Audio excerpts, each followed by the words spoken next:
Hindi dapat makalusot ng high school ang mga estudyante na functional illiterate o nakakabasa pero hindi naiintindihan ang kanilang binabasa. Ito ang panawagan ni Senator Win Gatchalian sa Department of Education. Kaugnay ng pag-aaral na marami sa ating high school graduates ay mahina sa reading comprehension. Narito ang report ni Raymond Dadpaas.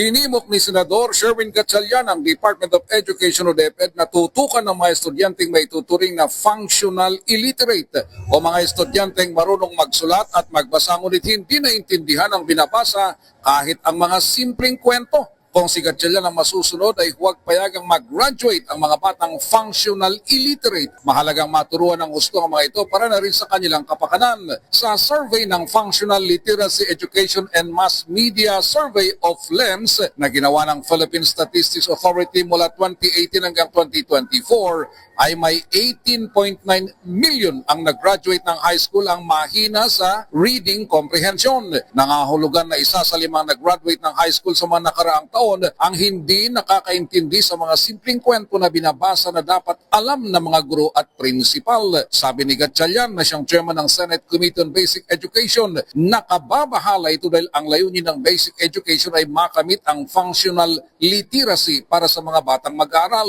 Lalo na't nakita sa mga survey na karamihan ng mga mag-aaral na functional illiterate ay nasa mga mahirap na mga lugar gaya ng Bangsamoro Autonomous Region in Muslim Mindanao o BARM.